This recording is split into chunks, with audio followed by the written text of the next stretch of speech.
The Shell Show.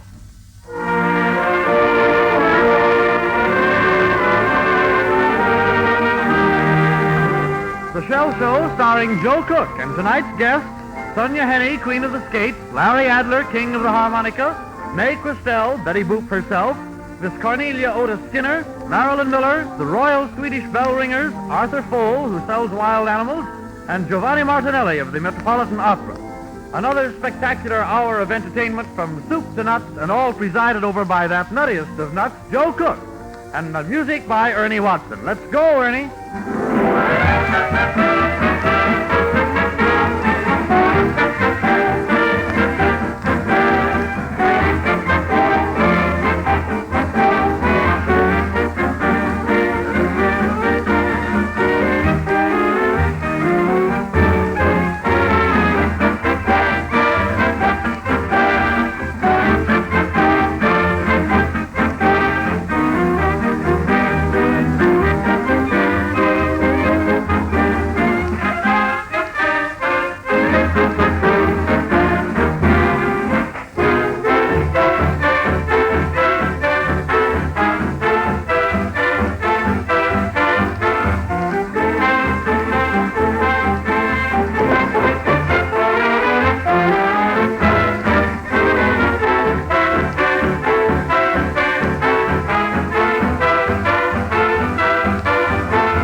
And here he comes, Social Security number 562103528, Little Joe Cook.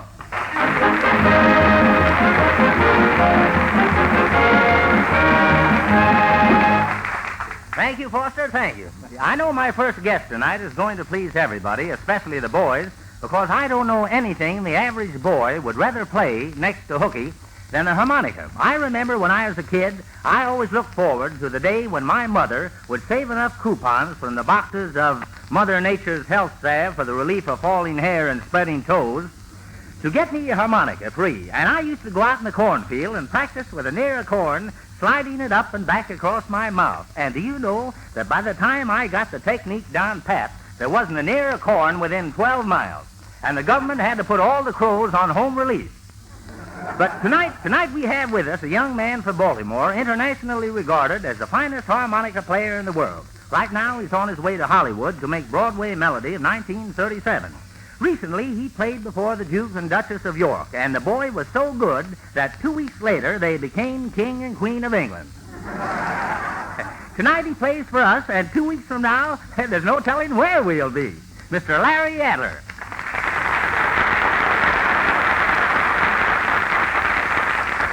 Larry, before you start playing, do you mind if I ask you a question that seems silly but has been bothering me for quite a while? Well, you go right ahead, Joe.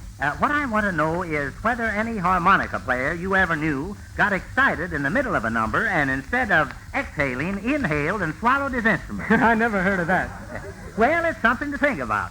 You know, you boys have an extra risk that no other musicians have, and I think you should be paid more. Now, you take Stokowski. Now, he's got a whole orchestra. He might get excited and swallow, say, a piccolo player, but he still has 40 men left. You make one mistake and you swallow your career. Well, Joe, that's something I'll take up with the union. And another thing, does harmonica playing enlarge the mouth? Oh, what makes you ask that? Well, I've always had a feeling that in her youth, Martha Ray must have played one. Maybe she got that way kissing tuba players. Tell me, Larry, did you pick up the harmonica or did you study? Oh, I just picked it up. Is that so? Mm-hmm. You know, my uncle is a harmonica player, but he came to it by accident. When he was a baby, he had a habit of foot and putting it in his mouth. So one day they took his foot out and stuck a harmonica in, and do you know, he never knew the difference until 18 years later when they took him to the city to buy shoes. Well, that's a marvelous way to get a musical education. No, I heard him play the other day, and I wish he'd put his foot back.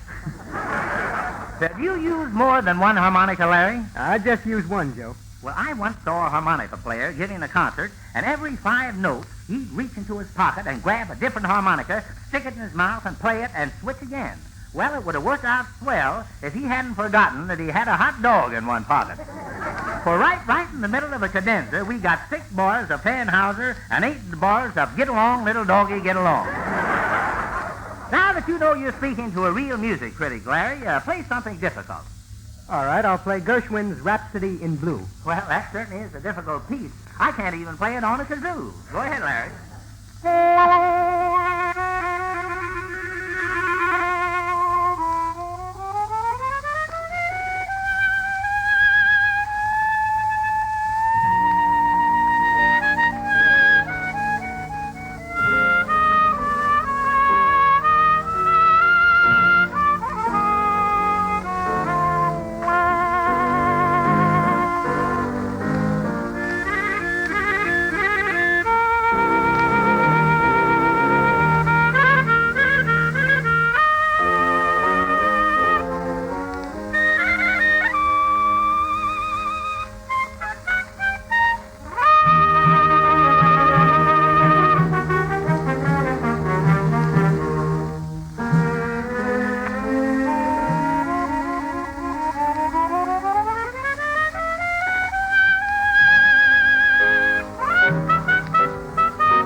remember one time in vaudeville when I used to play night after night to a sea of smiling faces. Well, sir, one night I looked up from my juggling and darn near dropped 2 elephants in the grand piano because the sea had dried up. There was just one old withered face in seat 14, row G, snoring loudly. Well, I pulled an alarm clock out of my pocket, stuck him with a pin, and woke him up. He said not a word, but took the pin and pointed to the theater across the street where Otis Skinner was playing. People were pushing and shoving and battling for tickets. Well, I thought of the 10 cents I had taken in at the box office and the thousands of dollars that Otis Skinner was taking in, so I pulled out my old pearl-handled .45 out of my pocket, and I said to Skinner, "This town isn't big enough for both of us. One of us must go." So Skinner went down to the depot, put me on the train, and away I went. But, as I have so often said, forgive and forget. And as talent seems to run in families, I'm mighty glad to have Otis Skinner's famous daughter drawing the crowds in here tonight, Miss Cornelia Otis Skinner.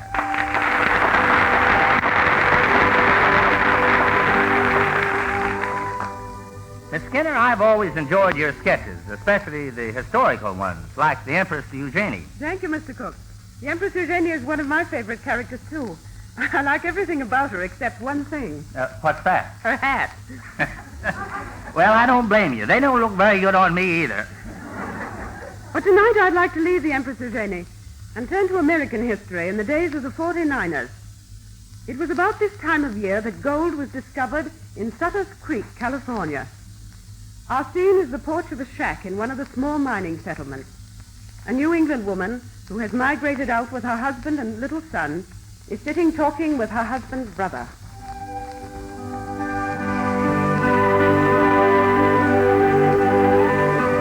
Good evening, Tom. Nice evening, ain't it? Didn't go up the gulch today? Well, I don't know as I blame you. Oh, I ain't been doing much. Been looking after little Jonathan mostly. He ain't been feeling well. I don't know, the water or something don't agree with him. At any rate, he's been running a fever. Have to be so careful there being no doctors around. It's a problem with the child out here. Nathan out his claim. Yes, 'tis pretty near played out, that scream. But we still got hope, Nathan and me. Ain't seen you going out lately, Tom. Haven't been feeling bad, have you? You haven't given up hoping, have you? Oh, Tom, what makes you give up hoping? Oh, it's about the only thing we got left, any of us. Well, I do. I think there's plenty of gold right here in Gospel Flat, only you got to persevere somewhat. What you going to do, Tom? Nothing much you can do. Back home. You are for good? Oh, Tom. How soon? Is there an emigrant train in a month? Santa Barbara, you're going all the way by boat. My, that'll take a long time, won't it? The winter when you're round Cape Horn, hopes won't be as stormy as they say it is. You'll land in Boston, I suppose. Oh, just think of seeing Boston again. You take a stack of letters for us, won't you, for the folks back home? Oh, my. Oh, won't they be glad to see you, though, your mother and father? And soon as you settle a bit, you'll go out to Salem to see my people, won't you? Tell them we're all right. Doing as well as could be. Oh, my goodness. You haven't told Nathan. He'll take it hard, you, his brother, giving up. Well, it's your life, Tom. A proposition. What is it? Take little Jonathan with you. What for? Give him a proper education. You ain't told Nathan that. He'd think it a good idea. Yes, it is a good idea. This is no place for a child away from God-fearing people and the proper schooling. Guess he would be better off back home. But I don't think he'd be happy without his mother, and Tom, I'd die if he was to be taken away from me. You're a man, Tom, and you don't understand the ways of women folk. You don't know what it means to give up all your love and come out to a wilderness where you have to put up with bad water and hardtack. Back home, I was somebody. Life was decent and sweet.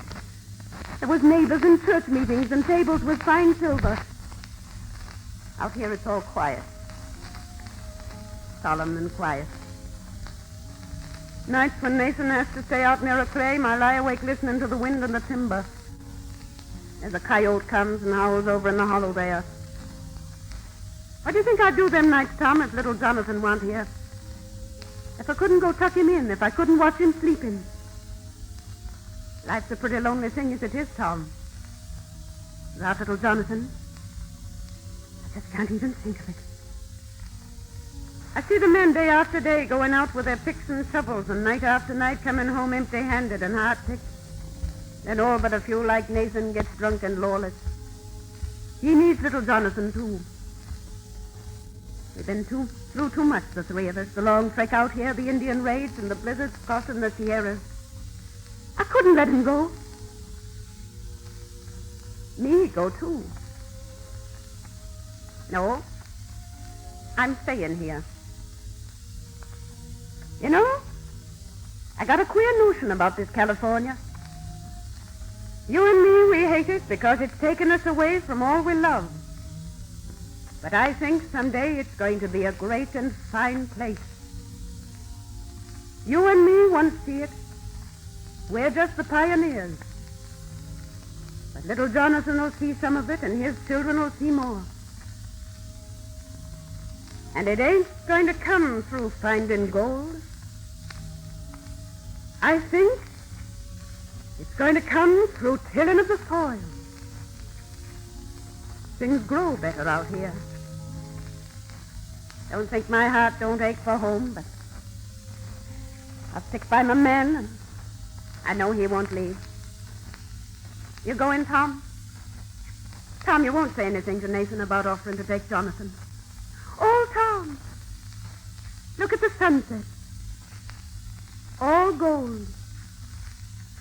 Looks like all California's being washed in that gold light. Nice day tomorrow. Good night, Tom. All California. There's that coyote howling again. Nathan's late. Guess he's staying the night in the goat.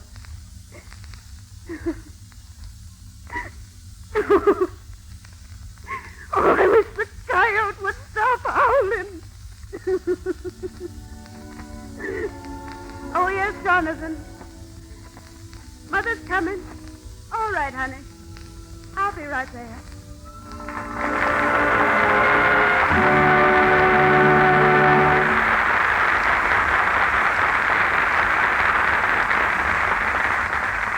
You know, I'm beginning to think that I'm a natural-born scientist. For years, I've been saying it's not good for your health to get up out of bed as soon as you wake up in the morning. And now a French doctor comes along, and he says the same thing. Come on, Bob Waldrop, tell us about it. A person should stay in bed for about 20 minutes after waking, declared Dr. Maurice Auguste Bourget in a speech last Tuesday to the French Academy of Medicine.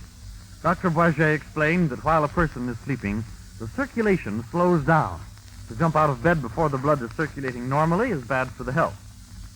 Now, the oil in your automobile acts in much the same way. When your engine is not running, almost all your oil drains back into the crankcase. Then when you start your engine, if this oil doesn't begin flowing right away, 100 close-fitting parts rub and grind against each other for a few moments. The damage is so great that starting your motor just once can cause more engine wear than 50 miles of steady driving. But now there's a way to check this wear from starting. Golden Shell, a new fast-flowing motor oil, starts to circulate the instant you step on the starter. Even in zero weather, it gets up between those moving parts right away. Besides, Golden Shell is tough. It holds its body and stands up under high engine temperature. Keep your motor powerful and smooth running. Ward off engine repair bills. Have the proper winter grade of Golden Shell put into your crankcase right away.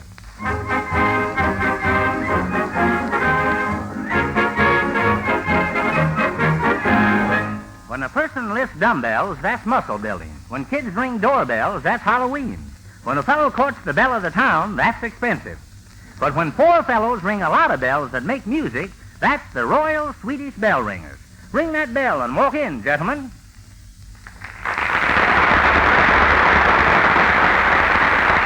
Now, let's see. Just because you fellows are Swedish, I don't suppose that would necessarily make you related to Garbo, would it? No, we don't think we go home get you. Tell us something about the business of being a Swedish bell ringer. A Royal Swedish Bell Ringer. Oh, yes, excuse me. But now that you brought it up, why do you call yourselves the Royal Swedish Bell Ringers? Have you ever played before the King of Sweden? No, but we played for his brother. Oh, you played for his brother. Did you win him? Or no, I don't. You didn't mean it that way. So, but what about the bell ringers in Sweden? Is it pretty common over there? Yes, in the Scandinavian countries, everybody rings bells. That must be where the brush salesmen come from. But describe your instruments and methods a little for us. Well, we use 206 bells, different bells, arranged in tunes somewhat like a piano. All are played by hand, of course. Played by hand, no push buttons, huh?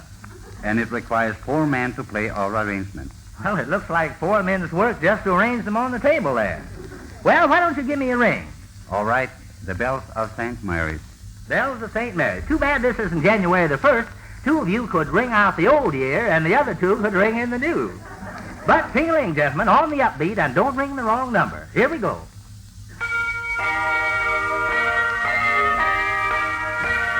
Isn't that pretty? There are really 206 bells on the table. The 4 boys playing the entire set.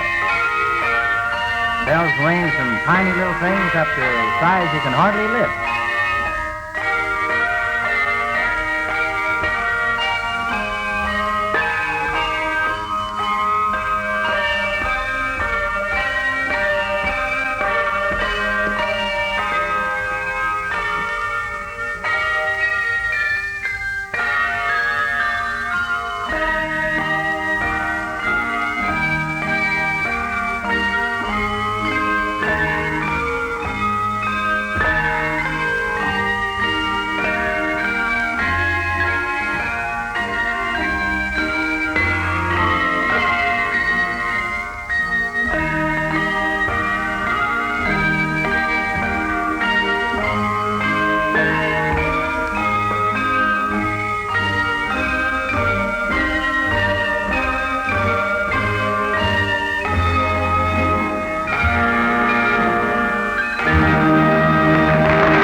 How about another one? Play one of your old Swedish folk songs.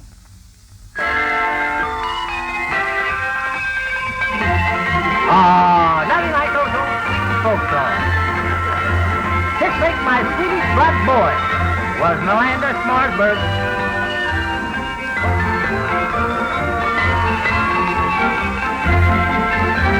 Away up north, Sweden.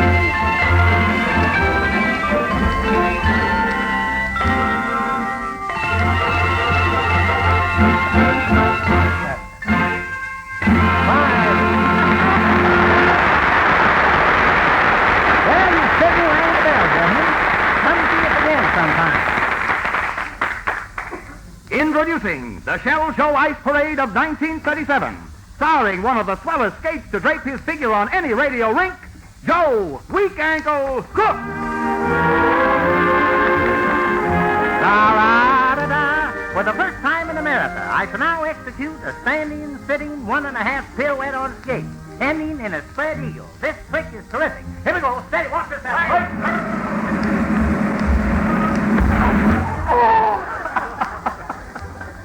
I don't know. It worked well when I tried it on the carpet at home. Oh, my. And it looks so easy when she does it. Well, nothing ventured, nothing sprayed. I'll try it again. Here we go. La, la, la, la. I shall now, for the last time anywhere, try a flip over, skid under, double somersault, pinwheel spin, ending in the hospital. This trick is impossible. Here we go. Watch it. Hey. Watch there, boy.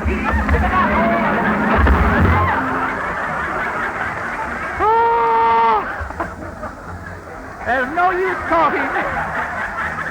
I never should have gone to see that picture 1 in a million. That girl makes things look too easy. But my bumps are easily straightened out when I realize that as my honored guest tonight, I have captured the lovely star of that picture, the glorious girl whose grace and charm are enough to melt the iciest heart, Sonia Henning.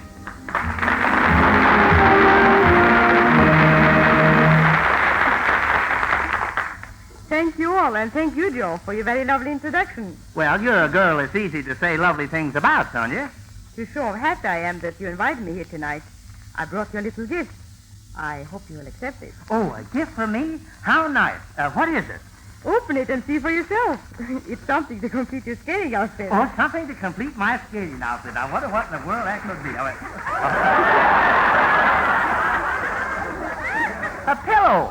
Now, Sonia, you know I shouldn't skate with a pillow. It wouldn't be graceful. But the way you skate, Joe, it will be more comfortable. Well, I guess you're right at that. Seriously, Sonia, do you think I could ever learn to be a skater? Yes, I think so. I'm sure I could teach you very quickly. Well, how long do you think it would take you to teach me?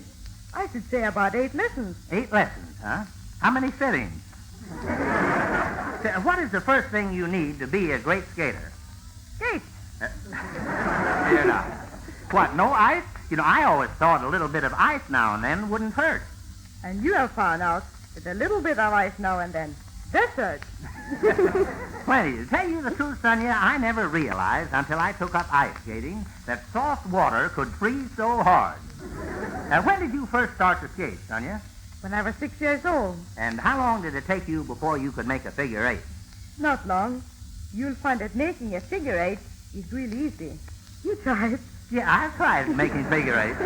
And I find it much easier to make 8 figure 1. You know, Sonia, my father was really the originator of figure skating. You were? I never heard of that before. Well, I never told that before. Yes, my father used to do figure 8s, 16s, 23s, and very often fractions. On the Evansville sliding pond, only, of course, he used skates with 4 runners. That's funny. Figure skating on skates with 4 runners. Sure, that's why they called my father the forerunner of figure skating. You know, my uncle was quite a skater, too. You were? Could he make figure 8s, too? Well, frankly, Sonia, the first figure 8 he made came out of 7. A 4 and a 3. Well, he must have been a cheapskate. Oh, now let's not discuss that. I understand that your father was quite a skater. Yes, Joe, but he was a speed skater. The second fastest speed skater in Europe. He wanted me to be a speed skater, too. But you wanted to be a figure skater. And, Sonia, if I may say so, a girl with your figure figures to be a figure skater. Thank you, Joe. But really, I don't consider myself a figure skater exactly. What? A girl who was 10 times the world champion and 3 times Olympic champion figure skater considers herself something else? Well, that's modesty for you. Well, what I mean is, I want to be more than just a figure skater. I want to put together skating and dancing because I love both those arts. And you're an artist at both. Did you ever study ballet dancing, Sonia?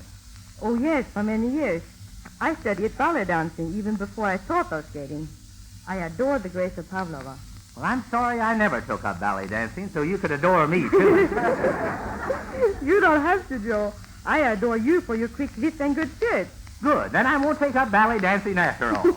But tell me, Sonia, was that real ice you were skating on in the picture? Oh, yes. They built a beautiful ice ring, especially for me. Well, I heard they substituted skim milk for the water to make the ice rink photograph right. Did you really skim over skim milk, Sonia? What do you think? Well, I was just wondering if frozen skim milk is any softer to fall on than frozen water.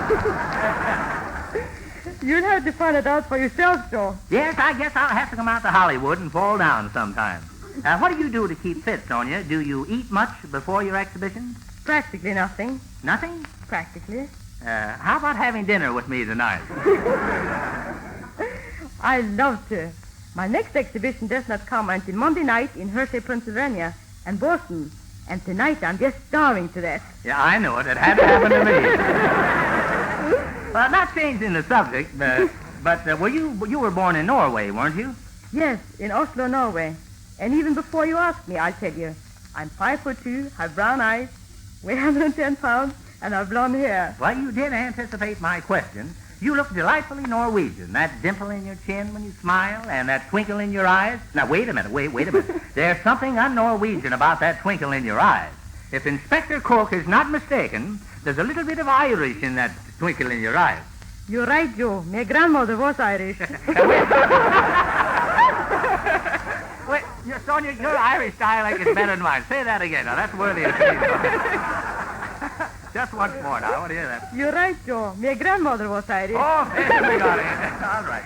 Anything else I can confess to you tonight? Not a thing, but you might tell me, though, now this is right. What is the most important thing for a skater to remember? A good skater always keeps a cool head. And a poor skater, just the opposite.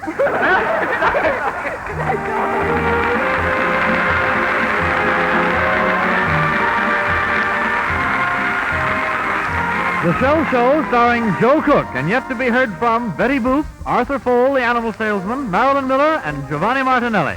In just a moment, we continue.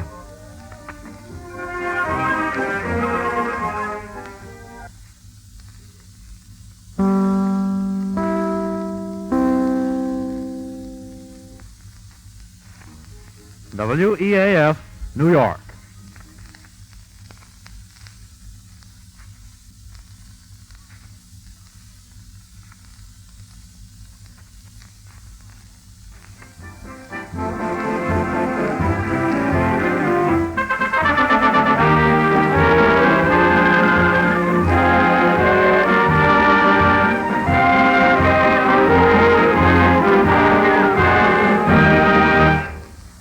And here he comes, well fed around the middle, but looking a little thin on top, because he's not quite all there, Joe Cook. Last week we had Walt Disney's Chicken Lady with us, so tonight, to prove that we don't show any favoritism, we arranged for Max Fleischer to ship us that coquettish cartoon cutie, Betty Boop. And as soon as Foster pulls the last nail out of that packing case, I feel pretty sure that the little lady who hops out will be Mae Questel, Betty Boop in person.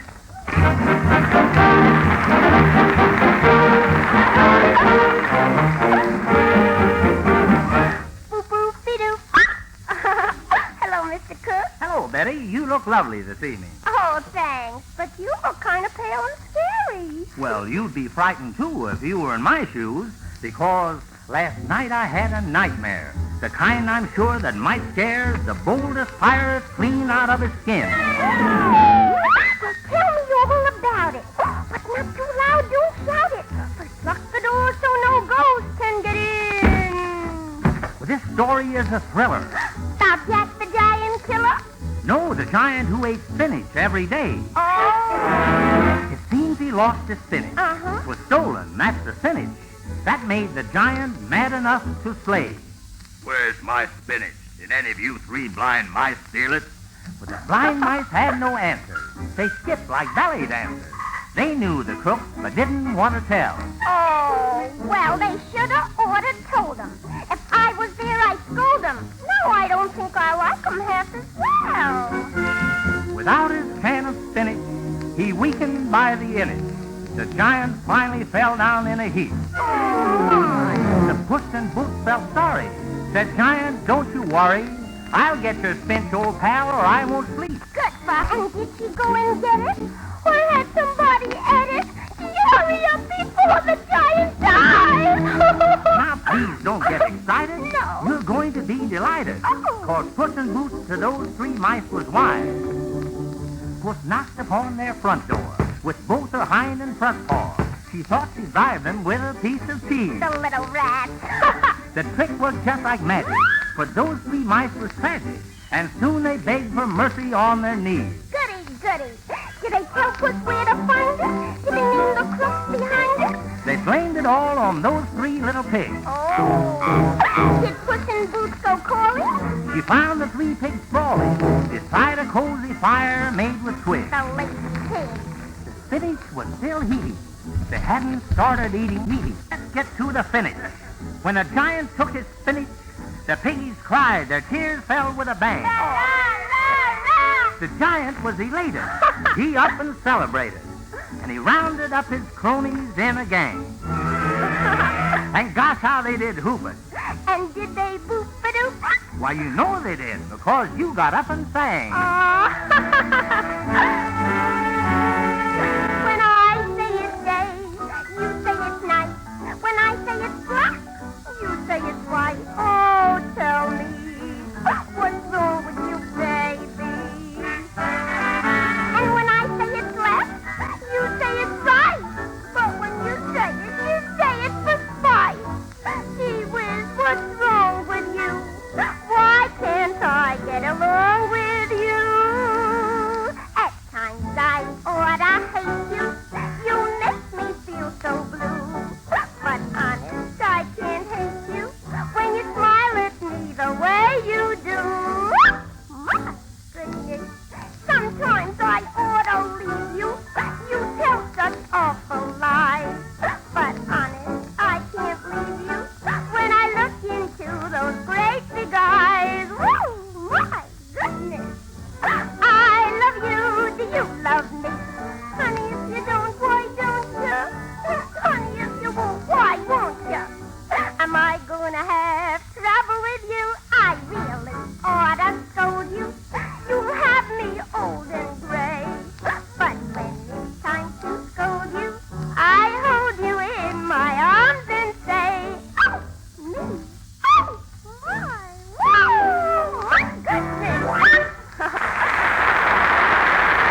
One half the world doesn't know how the other half exists. There are many strange ways of making a livelihood, and probably the most novel businessman in this country is Arthur Fowl. He is the only man who makes an exclusive business of selling wild animals to zoos all over the world. He's here with us tonight and has brought a few very strange and rare animals with him. May I introduce Arthur Fowl, his animals, and Joe Cook. You might have mentioned me before the animals, Foster. Yes, I might have, but I didn't, did I? Well, apology accepted. It's all right. Now, Arthur, how do you get these wild and strange animals you sell to zoos? Do you go to Africa and such places to hunt for them? No, I'm not a hunter, Joe. I'm what is known as an animal broker. Oh, a broker. Well, what's amalgamated alligator selling at now? And would you advise me to sell preferred giraffe short? I'm afraid I couldn't advise you on that, Joe. An animal broker doesn't handle that kind of stock. Well, just how does an animal broker handle things, Arthur? I have agents all over the world, and when a certain animal is wanted, I wire or cable my agents, and they rope it for me. Wire, cable, and rope. Sounds like a rather nice tie-up. Yes, but actually it takes more than wires, cables, and ropes. It requires all sorts of traps and nets. And what are your net profits when you net a rare animal? Well, my stake all depends on how rare the animal is. You mean your steak is only medium if it isn't rare, huh? Or maybe it would have been just as well done if I hadn't said that. But what is the rarest animal you know of, Arthur? Well, if you want to make some money, all you have to do is to get an okapi. It would be worth at least $10,000 or $15,000. Well, they must be thrifty to be worth that much. Are they gold-plated, or what is it? No, they're very odd-looking. The okapi looks like a mule, has a neck like a giraffe, and its legs are striped like a zebra's. They hide in the deep jungles of the Congo. Well, if I looked like that, I'd hide, too. Foster, can't you take a hint? Isn't there some other animal almost as valuable as the okapi and a little easier to find? I'll pay a good price for every snow leopard you pick up for me. Whoa, now, do I look like a snow leopard picker-upper? Well, how about a proboscis monkey from the Malay archipelago? Yeah, how about a proboscis monkey from the Malay archipelago? What is it?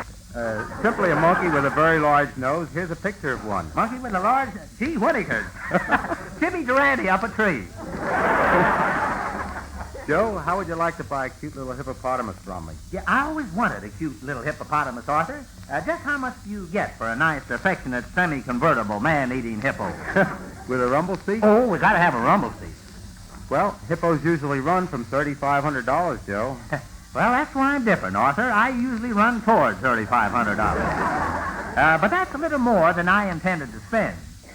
Well, suppose I make you a real bargain. With every hippopotamus, I'll give a lizard free. Oh, bank night in the jungle, huh? Yep. Buy the hippo, and I'll throw in a double-headed lizard. There he is. Isn't he cute? Hey, he really is double-headed. He's got two heads. No, one end is the tail. Both ends are exactly alike. Well, where does he put the ice bag when he has a headache?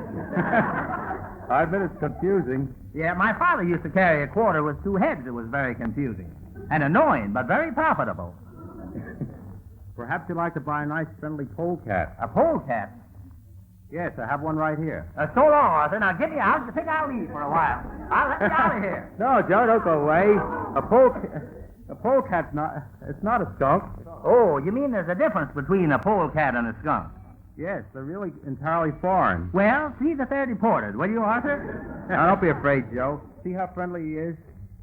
He's 7 years old. He's what furriers call Fitch. Oh, so that's the 7-year Fitch, huh? You know...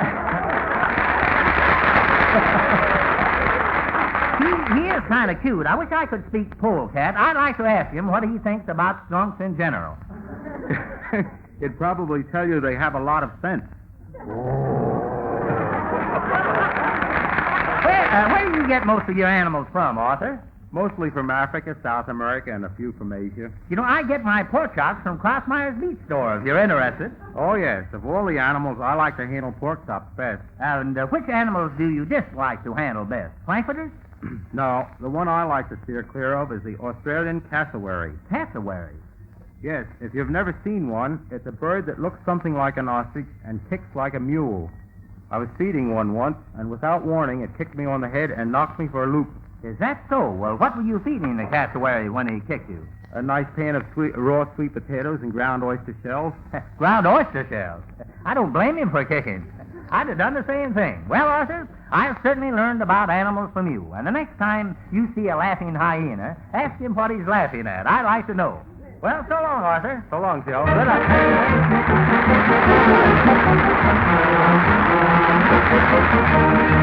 Right across the street from my house in Evansville is a very famous building, the home of the great stage star Marilyn Miller. I followed Marilyn's career from her stage debut at the age of 4 right through the time when she was New York's favorite musical comedy star. And just this afternoon, I met a beautiful 16-year-old girl, and I was surprised to find that her name is also Marilyn Miller.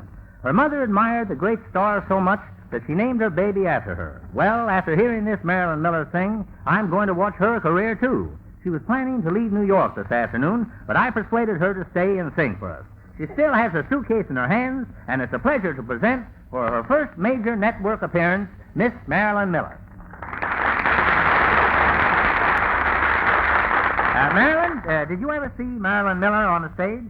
Just in her 2 movies, Peter Pan and Sally, but I was quite young. I don't remember much about them. You don't happen to come from Evansville, do you? No, I'm from Baltimore. Well, that's a good town, too. Won't my friends down there be surprised to hear me? Yeah, I can't wait to hear you myself. Go ahead, Marilyn, and I wish you all the success that the name of Marilyn Miller deserves. My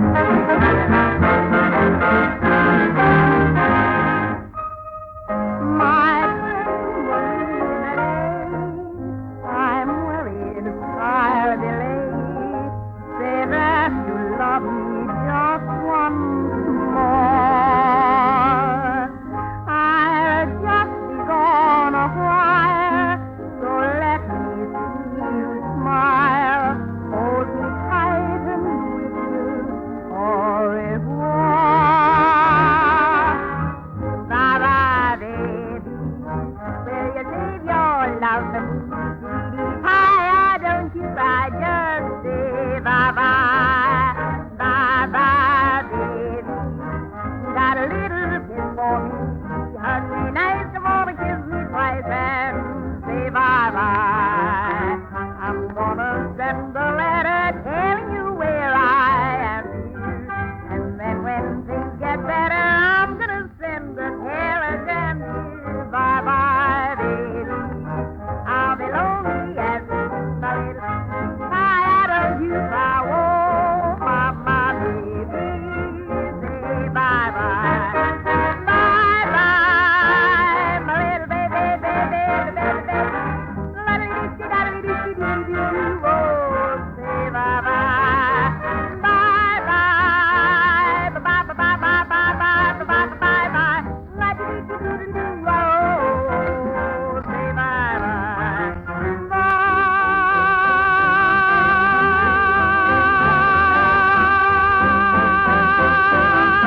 Ba-dee-dee-dee-dee. Where's my hair? Bye-bye, baby. I'll be lonely, sweetie. I don't do I want my baby. Say bye-bye.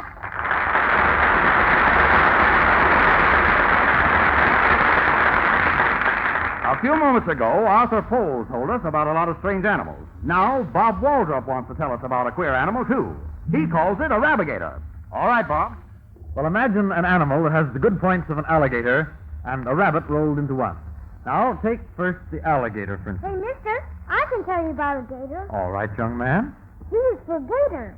His manners are rough. Do not disturb him. He's apt to get tough. Oh, that's fine. Now, can you tell us about a rabbit? Sure. Ours for rabbit. He's shy, but he's fast. Don't try to catch him. He'll sure come in last. That's great. Now, if you mix them both up there, you've got a rabigator. He's a 2-in-1 critter with tough gator hide, whose rabbit-like legs make him fast in his stride. Oh, he's a make-believe animal, isn't he? Yes, the rabigator is an animal we thought up for telling car owners about a new kind of motor oil, Golden Shell. You see, some oils have been fast-flowing and some other oils have been tough. But to check the heavy wear from starting, an oil is needed that's both tough and fast-flowing. And now, by a new refining process, we do make such an oil, Golden Shell. Like 2 oils in one, it's tough and it's fast. It's starting where and how it does last.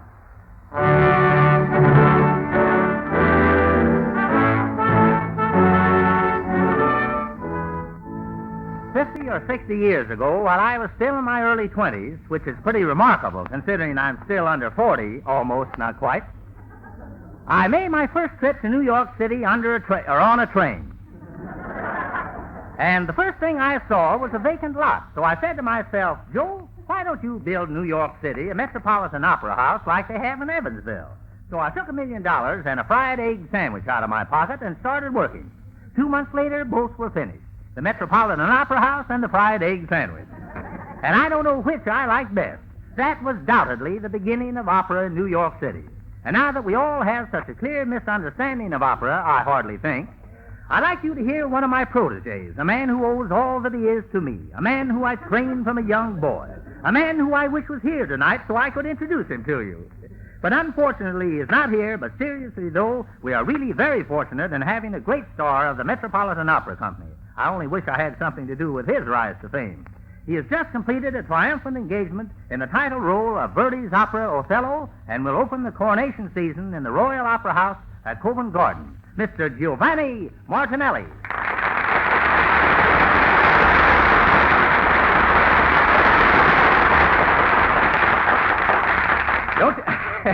Don't you think I described the birth and development of the opera pretty well, Giovanni? Oh, yes. I especially enjoyed your reference to the fried egg sandwich. Then you like fried egg sandwiches? Very much. Well, that's very interesting. Now, which do you like better, fried egg sandwiches or opera? When I'm happy, opera. And when you're hungry, fried egg sandwiches, huh? Well, I'm mighty glad to see you looking so happy tonight, Giovanni. Miei cari amici, stasera canterò per voi il famoso arioso dei pagliacci Vesti la giubba. Oh, thank you for the tribute, Giovanni. Thank you. Not even you. I know just about the number. Pardon me. That's the name of the song, I see. Well, play, Ernie, and sing, Giovanni, sing.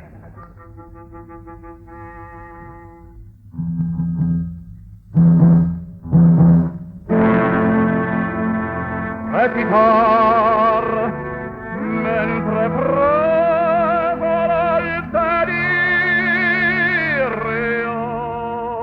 non so più qualche dico, qualche fatto, e purtroppo capi, oh, sei tu fare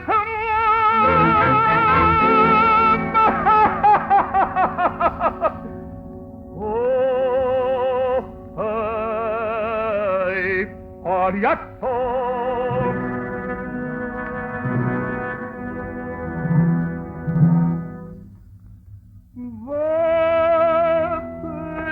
Vestiva giubba, ora fatta in farina, la gente paga e ridere vuole.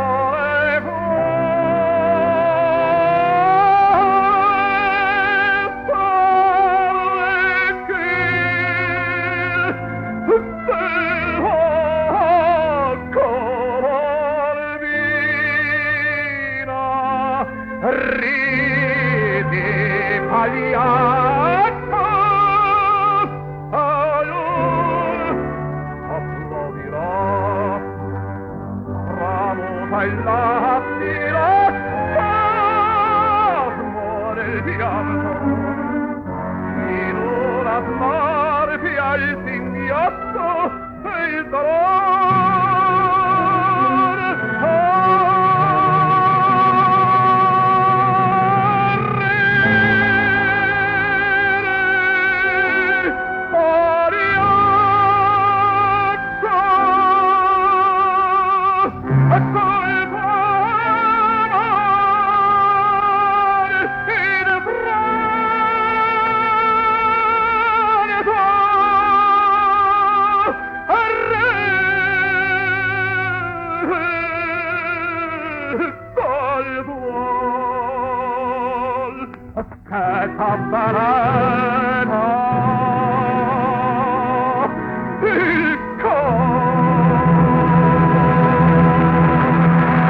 know, Foster, that besides the old Metropolitan Opera House in Evansville, that the first movie theater in the United States was built by my grandfather back in 1865? Oh, nonsense, Joe. They didn't have movies in 1865. Yeah, I know, but Grandpa was a very impatient man. He just couldn't wait.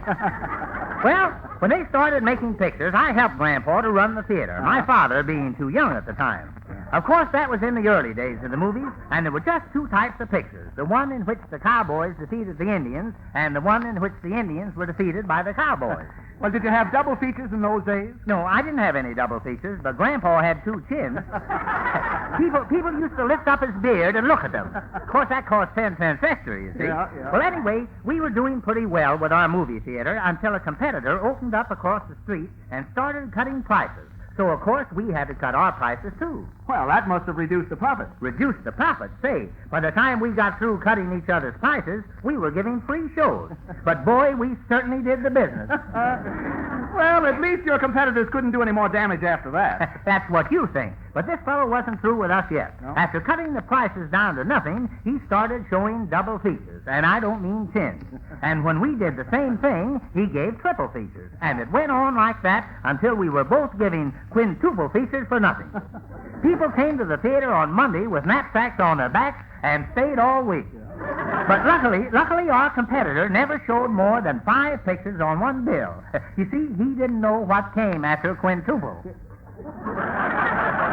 Well, by the way, what does come after quintuple? Well, I wouldn't know, Foster, not being a Canadian.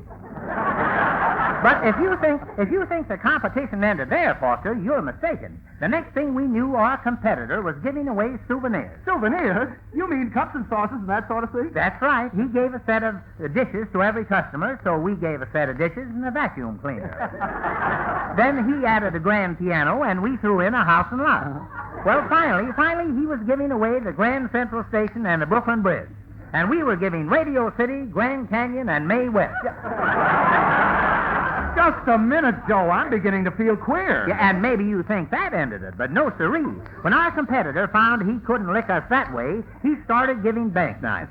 So, of course, we had to give bank nights, too. Yeah. Every night in the week was bank night, and every customer got a cash prize. Yeah, And that, of course, that must have been a smart thing to do at that, because it certainly brought a lot of people into the theater. Yeah. Why, sometimes business was so good that we lost $20,000 in a single night. And we would have done better than that if only some chiselers hadn't insisted on paying for their seats. But even so, we managed to wind up the year about $12 million in the red.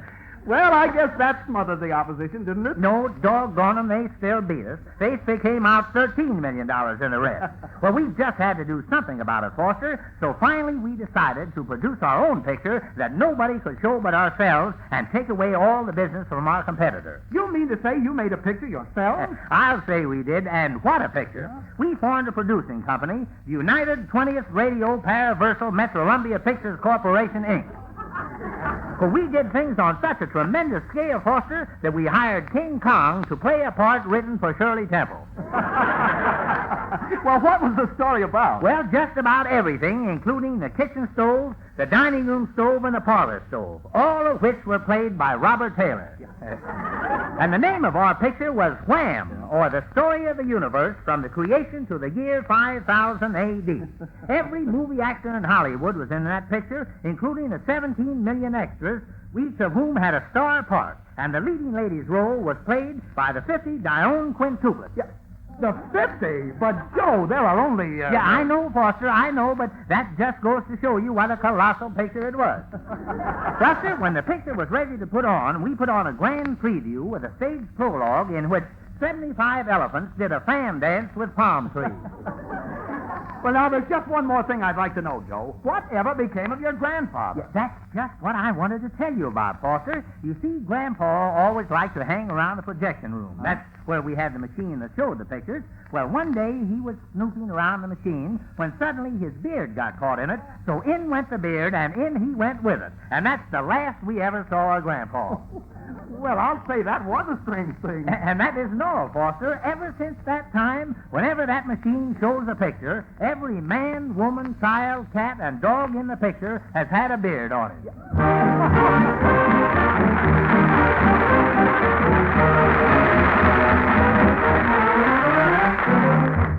Say, Foster, could you let me have an umbrella? I guess so, Joe. Why? Well, I thought I felt a raindrop. Say, did you feel an earthquake just then? Why, no. What makes you think there was an earthquake? Well, I thought I heard a wall drop. But if you didn't hear a wall drop, you're about to hear one now, because here he is, Bob Waldrop. Joe, here's a fact that's hard to believe, but is absolutely so. You put 3 times as much wear on your engine while you're starting and warming it up as you do while you're covering ground. Automobile engineers say starting causes about 3/4 of all engine wear. When you step on your starter, your oil is practically all down on your crankcase. If this oil is at all slow about circulating, the close-fitting parts in your engine rub and grind against each other for a while. But now you can check this heavy wear by using a new kind of oil, Golden Shell. It's made by a new refining process so that it's both fast-flowing and tough. It begins flowing instantly, puts a protective cushion of oil between those parts in your engine. Yet Golden Shell is tougher than many slow-flowing oils. It holds its body under high engine temperatures. Don't let starting take the snap out of your motor and give you big engine repair bills. Use this new, better motor oil. Have your crankcase drained and refilled with Golden Shell.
This is Little Joe Cook, waiter number 17 in Cook's Hamburger and Patty the Foie Wagon Incorporated, telling you not to miss next week's menu. On the bill of fare, we have some delectable entertainment for you. Before I take your order into the chef, let me say a word to the Evansville Fire Department, Cook and Ladder Company number 1. That fire in John Manchester's barn, which you put out last week, is still burning.